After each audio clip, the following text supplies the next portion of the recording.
Sir, गेल्या काही वर्षामध्ये सांस्कृतिक वारशाविषयीची चर्चा अधिक व्यापक झाली आहे. अनेक ऐतिहासिक, धार्मिक आणि सांस्कृतिक स्थळांच्या विकासावरती भर दिला गेलाय. या बदलामागचा मोठा विचार काय वाटतो तुम्हाला? हो. तर तुम्ही बघितलं असेल की 2014 नंतर बऱ्याचशा ह्या ज्या गोष्टी सुरू झाल्या, म्हणजेच काय सांस्कृतिक विस्मृतीपासून सांस्कृतिक स्मृतीकडे आपण वळलो आहोत.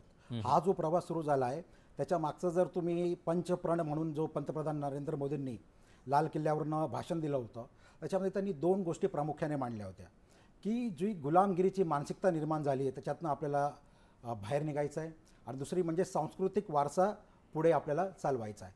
तर गुलामगिरीची मानसिकता निर्माण झाली म्हणजे अगोदर जे काही परकीय आक्रमणं झाली, ब्रिटिशर्स आले, तसं मकावलेने आपली शिक्षण पद्धती पूर्णपणे बदलली. एका दिवसात मातृभाषेपासून आपल्याला मातृभाषा काढली, संस्कृत भाषा काढली आणि इंग्रजी भाषेकडे वळवलं. आणि जर ज्ञान किंवा प्रगती ही मातृभाषा शिकून जी होते ते आज आपण बघतो, जे जगातले 20 देश जे काही आपण प्रगत म्हणतो तर ते मातृभाषेला समोर ठेवून पुढे जात आहेत.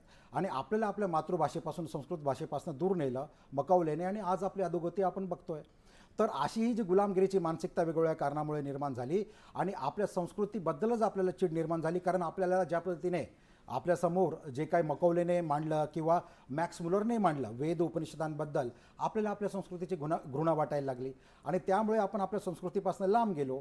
आणि त्याच्यामुळे जे काही नुकसान व्हायचं ते नुकसान झालं आहे, ते नुकसान कुठेतरी थांबवायला पाहिजे, आपल्या युवकांची मानसिकता बदलायला पाहिजे. म्हणून पंचप्रणद्वारे मोदीजींनी आपल्याला ह्या दोन खास मुद्द्यांवरती काम करायला सांगितलं. त्याच्यानुसार सरकार पण काम करतं आणि समाजाला सुद्धा सोबत मिळून सरकारसोबत काम केलं पाहिजे, त्यासाठी प्रयत्न सुरू आहेत. आपला जो मागचा प्रश्न होता तोच धागा पुढे धरून की काशी विश्वनाथ धाम असेल